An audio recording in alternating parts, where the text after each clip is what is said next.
فرماتا ہے وَإِذَا قِيلَ لَهُمْ لَا تُفْسِدُوا فِي الْأَرْضِ قَالُوا إِنَّمَا نَحْنُ مُصْلِحُونَ أَلَا إِنَّهُمْ هُمُ الْمُفْسِدُونَ وَلَكِنْ لَا يَشْعُرُونَ آمنت باللہ صدق اللہ العظیم۔ بلند آواز سے درود پاک پڑھے اللہم صلی علی سیدنا مولانا محمد وعلی آل سیدنا مولانا محمد بارک وسلم صلاۃ و سلام علیک یا رسول اللہ صلی اللہ تعالی علیہ وسلم۔ کل جو آیت کریمہ بیان کیا تھا جس کا ترجمہ اور مفہوم فی قلوبہم مرض فزادہم اللہ مرضا، یعنی اس میں اس آیت کریمہ سے یہ بات ثابت ہوئی تھی کہ جھوٹ بولنا کیا ہے؟ حرام ہے۔ کیا ہے؟ حرام ہے۔ جیسا کہ حضرت انس بن مالک کی روایت ہے کہ نبی پاک صلی اللہ علیہ وسلم نے فرمایا جو سب جھوٹ بولنا چھوڑ دے اور وہ باطل ہے، یعنی جھوٹ چھوڑنے کی چیز ہے، اس لیے جنت کے کناروں میں مکان بنا دیا جائے گا۔ جو جھوٹ بولنا چھوڑ دے گا اس کے لیے جنت کے کناروں میں اس کے لیے ایک مکان بنا دے گا۔ تو بہت سے جو کفار لوگ تھے اور منافقین جو تھے وہ جھوٹ بولا کرتے تھے، اسی کے متعلق یہ بھی آیت مبارکہ ہے وَإِذَا قِيلَ لَهُمْ لَا تُفْسِدُوا فِي الْأَرْضِ، یعنی اور جب ان سے کہا جائے کہ زمین میں فساد نہ کرو، فساد مطلب لڑائی نہ کرو، تو کہتے ہیں ہم تو صرف اصلاح کرنے والے ہیں۔ کیا کہتے ہیں؟ ہم اصلاح کرنے والے ہیں۔ سن لو بے شک یہی لوگ فساد پھیلانے والے ہیں مگر انہیں شعور نہیں ہے۔ لا تفسدوا فی الارض، زمین میں فساد نہ پھیلاؤ۔ اس آیت کریمہ اور اس کے بعد والی آیت میں ارشاد فرمایا کہ جب ایمان والوں کی طرف سے ان منافقوں کو کہا جائے کہ باطن میں کفر رکھ کر اور صحیح ایمان لانے میں پیش و پیش کر کے زمین میں فساد نہ کرو، تو کہتے ہیں کہ تم ہمیں اس طرح نہ کہو کیونکہ ہمارا مقصد صرف اصلاح کرنا ہے۔ تو اے ایمان والو تم جان لو اپنی اسی روش پر قائم رہنے کی وجہ سے یہی لوگ فساد پھیلانے والے ہیں مگر انہیں اس بات کا شعور نہیں، کیونکہ ان میں وہ حس باقی نہیں رہی جس سے وہ اپنی خرابیاں پہچان سکیں، یعنی وہ چیز باقی نہیں رہی۔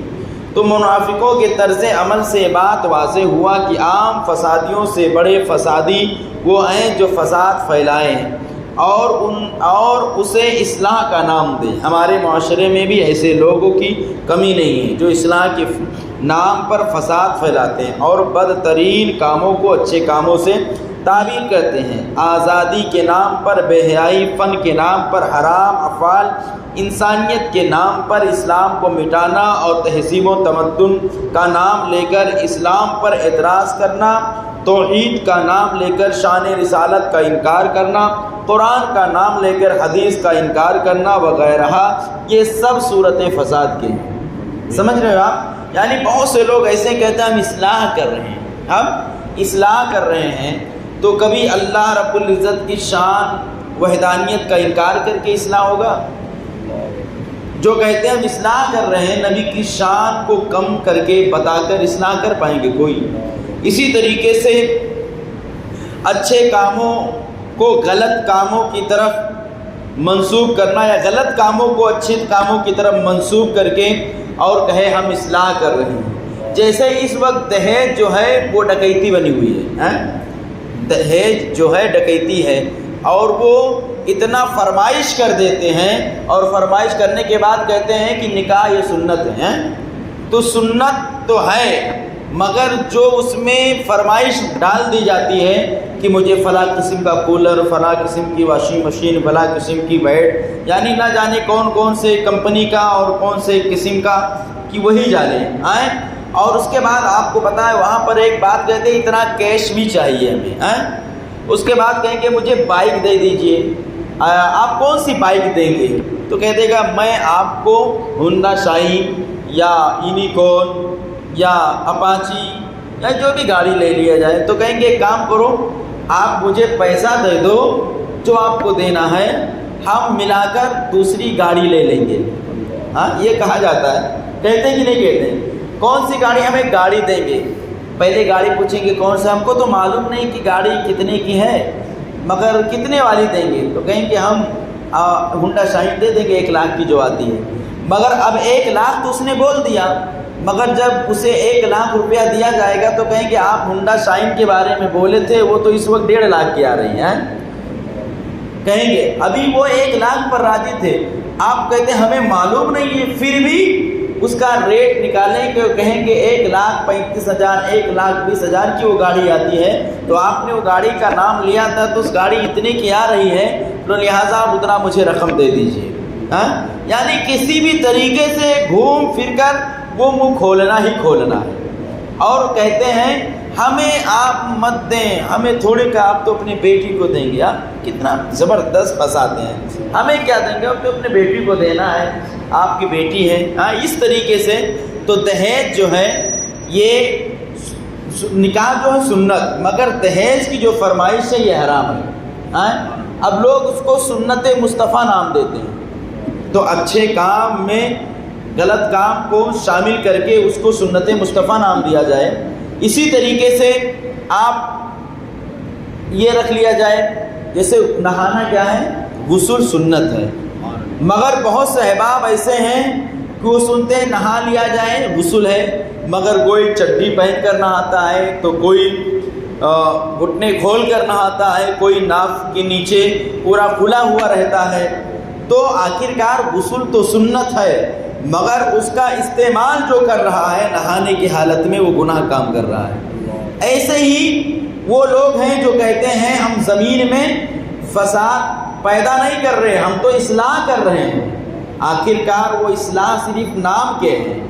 نبی کی شان میں گستاخی، قرآن کی عظمت کا انکار، صحابہ کی شان میں گستاخی، صحابہ کی عظمت کا انکار، اولیاء اللہ کی شان میں گستاخی، ان کے عظمت کا انکار، تو پتہ چلا یہ اصلاح کہاں ہوا؟ اصلاح تو یہ ہے کہ اپنے اکابر کے طور طریقے کو لوگوں کے سامنے ظاہر کر دیا جائے اور لوگوں کو اس کی تلقین یعنی اس پر عمل کرنے کے لیے ابھارا جائے، تب اسی کو اصلاح کہا جاتا ہے، نہ کہ گستاخی کر کے اکابر کی شان گھٹا کر اور گو میں اصلاح کر رہا ہوں۔ یہ تو منافقوں کا طریقہ ہے، یہ تو منافقوں کا طریقہ ہے۔ اور آگے دیکھیے اللہ رب العزت پھر ارشاد فرماتا ہے وَإِذَا قِيلَ لَهُمْ آمِنُوا كَمَا آمَنَ النَّاسُ قَالُوا أَنُؤْمِنُ كَمَا آمَنَ السُّفَهَاءُ أَلَا إِنَّهُمْ هُمُ السُّفَهَاءُ وَلَكِنْ لَا يَعْلَمُونَ۔ اور جب ان سے کہا جائے کہ تم اسی طرح ایمان لاؤ جیسے اور لوگ ایمان لائیں، تم اسی طرح ایمان لاؤ یا اسی طرح ایمان لاؤ جیسے اور لوگ ایمان لائے، تو کہتے ہیں کیا ہم بیوقوفوں کی طرح ایمان لائیں؟ سن لو بے شک یہی لوگ بیوقوف ہیں مگر یہ نہیں جانتے۔ کہتے جیسے پہلے کے لوگ ایمان لائے اسی طریقے سے ایمان لاؤ، تو کیا کہتے ہیں ہم بیوقوفوں کی طریقے سے ایمان لے آئے۔ یعنی وہ بیوقوف کس کو کہہ رہے ہیں؟ الناس سے مراد کیا ہے وہ بھی ابھی آپ کو تشریح کر رہا ہوں۔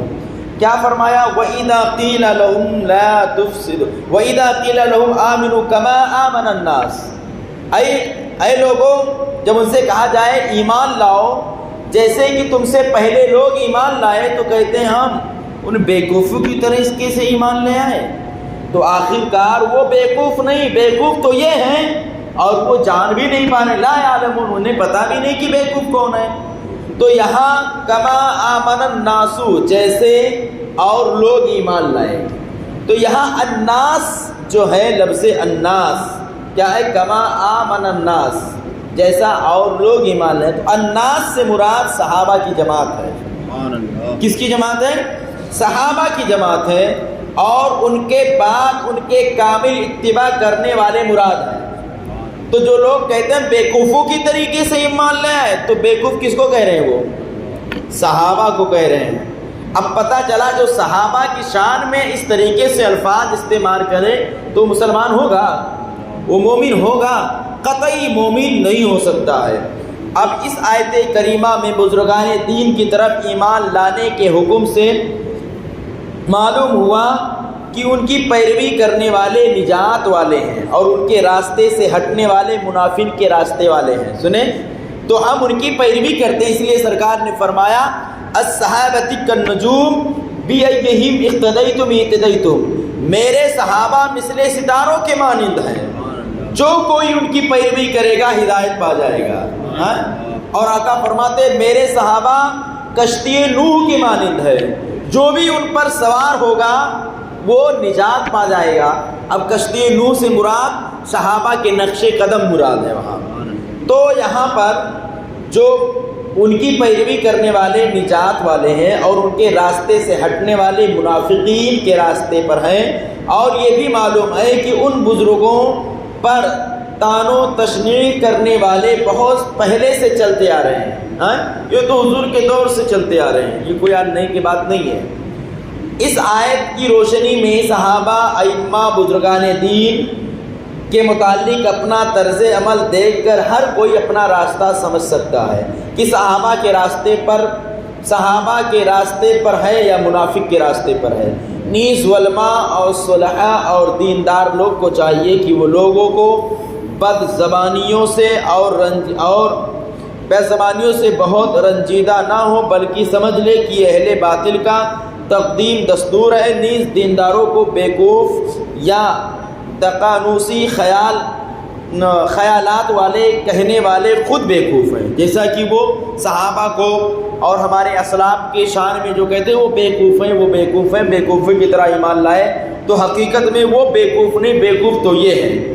تو اس آیت کریمہ سے یہ بات معلوم ہوا کہ تاجدار مدینہ راحت قلب و سینہ صلی اللہ تعالی علیہ وسلم کے صحابہ اللہ رب العزت کی بارگاہ کے ایسے مقبول بندے ہیں کہ ان کی گستاخی کرنے والوں کو اللہ رب العزت خود جواب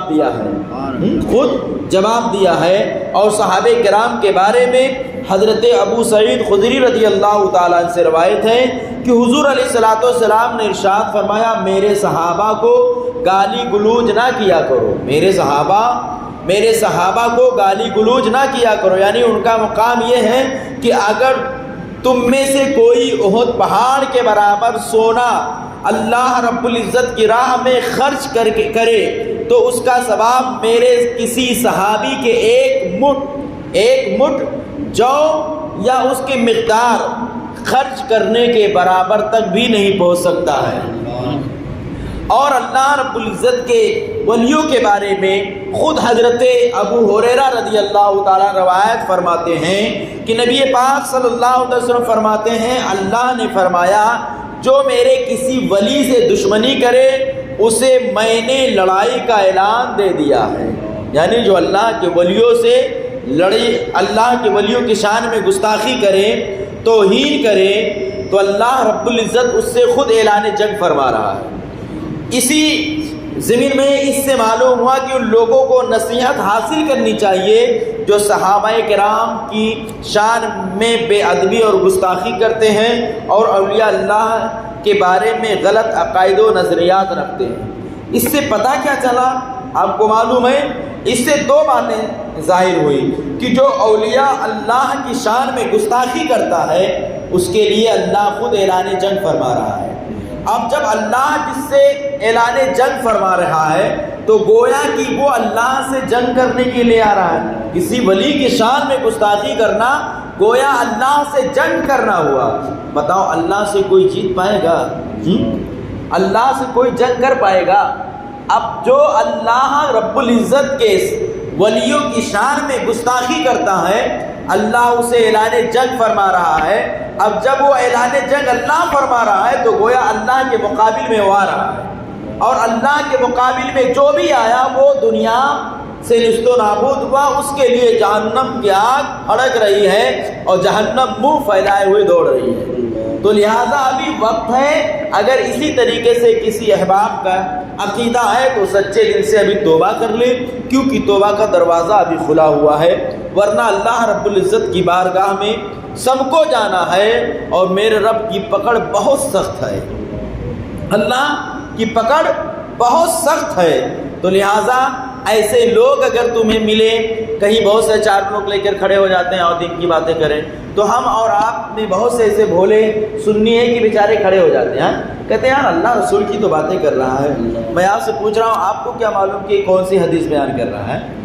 نہ جانے کون سے الفاظ ایسے استعمال کرتے ہیں اور آپ نے کہہ دیا سبحان اللہ تو ایمان گیا. ایسے میں ٹھکر بپا کالونی میں امامت کر رہا تھا، رضا مسجد کا معاملہ ہے.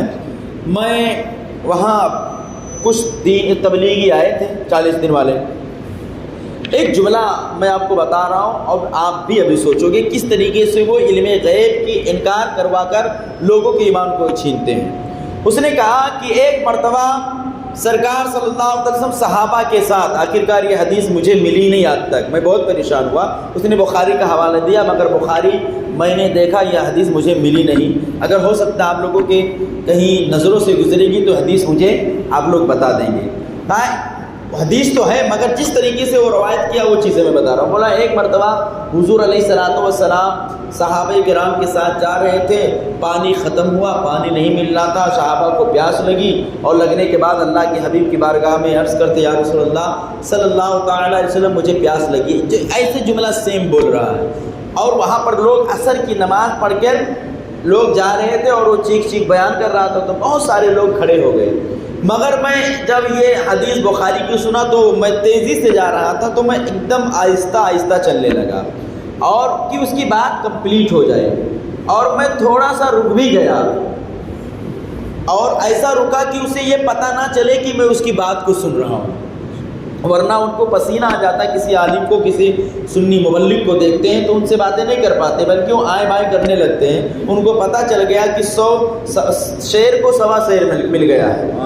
تو وہ اس نے کہا کہ سرکار صلی اللہ علیہ وسلم پریشان ہیں. سنیں، سرکار صلی اللہ علیہ وسلم پریشان تھے، صحابہ کو پیاس لگی تھی، پانی کی تلاش میں سرکار صلی اللہ علیہ وسلم ادھر ادھر نظریں گھما رہے تھے. اتنے میں ایک صحابی رسول آ کر اللہ کے حبیب کی بارگاہ میں عرض کیا رسول اللہ صلی اللہ علیہ وسلم آپ کے قدموں کے نیچے اگر کھودا جائے گا تو یہاں پانی نکلے گا. تو سرکار صلی اللہ علیہ وسلم نے حکم دیا کہ یہاں کھودو. جب کھودا گیا تو پانی کا چشمہ نکلا. آپ سمجھ رہے ہو اس حدیث سے کیا ہوا؟ یعنی سرکار کو نہیں معلوم تھا، صحابہ کو معلوم تھا. مگر اس حدیث کو اگر یہ حدیث بھی ہے، اگر اس کو اپنے انداز میں دیکھیں تو اس نے کیا کہا؟ دیکھیے صحابہ کو پتہ ہے کہ پانی ہے، سرکار صلی اللہ علیہ وسلم معاذ اللہ پریشان ہیں مگر اسے معلوم نہیں. صحابہ کو معلوم تھا اگر پانی نہیں ہے، مگر اگر سرکار سے کہا جائے گا یا رسول اللہ آپ کے قدموں کے نیچے پانی ہے تو صحابہ کا یقین تھا اگر پانی نہیں ہوگا تو قدم مصطفیٰ کے صدقے میں اللہ پانی کا نزول فرما دے گا. قدم مصطفیٰ کے صدقے میں اللہ پانی کا نزول فرما دے. اب وہاں پر تمام لوگ نے کہا سبحان اللہ ماشاء اللہ. دوسرے دن آئے، جمعرات کی وہ معاملہ تھا، جمعہ کے دن میں نے اس حدیث کا پورا نچوڑ بیان کیا اور تمام لوگ جتنے لوگ تھے تمام لوگ ہمارے نظر میں تھے. تمام سے میں نے کہا سچے دل سے توبہ کرو.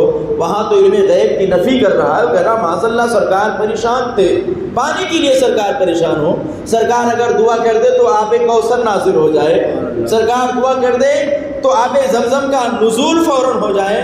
سرکار پریشان نہیں رہتے تھے بلکہ سرکار تو ہمیشہ اپنی امت کے گنہگار امتیوں کے فکر میں رہا کرتے تھے. پانی سرکار صلی اللہ علیہ وسلم کے پیارے صحابہ عرض کرتے یا رسول اللہ یہاں پانی ہے.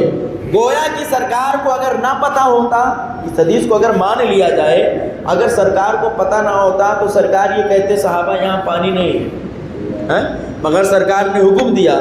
تو یہ حدیث کہیں مل نہیں رہی ہے مگر اس کی نفی کس طریقے سے انکار علم غیب کا کر رہے ہیں کہ صحابہ کو معلوم ہے سرکار کو نہیں معلوم ہے. تو اس طریقے سے بہت سے چلے جو 40 دن کے لیے آتے ہیں ٹریننگ کر کے، وہ اس طریقے سے ان کو من گڑت حدیثیں سنا دی جاتی ہیں. سرکار صلی اللہ علیہ وسلم کا فرمان ہے ایک زمانہ آئے گا کہ لوگ حدیث بیان کریں گے اور اس حدیث کا تعلق کہیں سے نہیں ہوگا اور ایسے لوگوں سے ہمیشہ بچتے رہنا. سرکار صلی اللہ علیہ وسلم نے پھر ارشاد فرمایا، ان کی نشاندہی صحابہ کرام سے ارشاد فرمایا میرے سرکار کہ ان کا کچھ ایک دور ایسا آئے گا کہ لوگ مسلمان ہوں گے، ہاتھ میں قرآن ہوگا، سینے پر قرآن ہوگا، ہاتھ میں تسبیح ہوگی اور ہمیشہ اللہ اور اللہ کے رسول کی باتیں کریں گے مگر وہ ایمان سے کھوکھلے ہوں گے. صحابہ کرام عرض کرتے یا رسول اللہ کیا وہ عبادت نہیں کرتے؟ صحابہ نے جب اتنا کہا تو سرکار صلی اللہ علیہ وسلم ارشاد فرماتے ان کی عبادت کا عالم تو یہ ہوگا کہ اگر اس وقت تم لوگ موجود ہوتے تو تمہاری عبادت ان کی عبادت کے سامنے پھیکی پڑ جاتی، تمہاری عبادت ان کی عبادت کے سامنے پھیکی پڑ جاتی. اس قدر وہ ذکر و اذکار میں مشغول رہیں گے، اس قدر وہ دین کی باتیں اور تبلیغ دین کریں گے مگر حقیقت میں وہ ایمان والے نہیں رہیں گے۔ حدیث ہے، حدیث مصطفیٰ ہے، حدیث مصطفیٰ پہچان فرمایا میرے سرکار کہ موچ ایک دم ختم، سر پہ بال نہیں۔ تو جو گستاخ مصطفیٰ ہو گیا، گستاخ صحابہ ہو گیا، گستاخ اولیاء ہو گیا تو پکا ایمان والا نہیں ہے۔ وہ سرکار کی حدیث ہے کہ ایک دم موچ ایک دم ختم اور سر ٹکلا کر کے چلیں گے، اور ہاتھ میں قرآن اور تسبیح ہوگا اور زبان پر اللہ اللہ ہوگا، مگر وہ ایمان والے نہیں ہوں گے۔ ان کی مثال یہی ہے کہ اللہ کے حبیب علیہ تحیۃ و ثنا نے ارشاد فرمایا، اللہ فرماتا جو میرے ولیوں سے دشمنی کرے، اللہ فرماتا اس کے لیے میرا اعلان جنگ ہے۔ جب ولیوں سے دشمنی کرنے کا عالم یہ ہے تو نبی کی شان میں گستاخی کرنے کا عالم کیا ہوگا؟ یہاں تک کہ معاذ اللہ اللہ کی شان میں لوگ گستاخیاں کر بیٹھے۔ جب اللہ کو نہیں چھوڑے ہیں تو جو رب ہمیں پیدا کیا ہے کہ اس کے حکم کے بغیر ایک سانس اندر و باہر نہیں جا سکتی ہے، اس کو یہ انسان نے اس پر بھی تانا کشی کر دیا ہے، اور معاذ اللہ نہ جانے کون کون سے کلمات کفریہ کلمات بکے ہیں، اس کو بتانے کی ضرورت نہیں ہے۔ بس آپ سے اتنی گزارش ہے کہ اگر کہیں پر کچھ لوگ اس طریقے سے دین تبلیغ کے لیے آئیں اور آپ کو دعوت دیں تو سب سے پہلے یہ دیکھو کہ وہ اپنا ہے یا بیگانہ ہے۔ لوگ کہتے ہیں اچھی بات لے لو اور خراب بات چھوڑ دو۔ میں کہہ رہا ہوں آپ کے اندر اتنی علم کہاں ہے، اتنی صلاحیت آپ کے اندر کہاں ہے کہ آپ اچھا اور برا پہچان سکو؟ میں نے ایک حدیث آپ کے سامنے، وہ جو من گڑت حدیث ان لوگوں نے پیش کی تھی، میں بتایا آپ کو کیسے پتہ چلے گا؟ اگر ذی شعور عالم ہے، علم حدیث کا ماہر ہے تو ہی سمجھ پائے گا، عالم ہے تو بھی سمجھ پائے گا، یا آپ میں سے اگر کسی کا مطالعہ بہت وسیع ہے ہمیشہ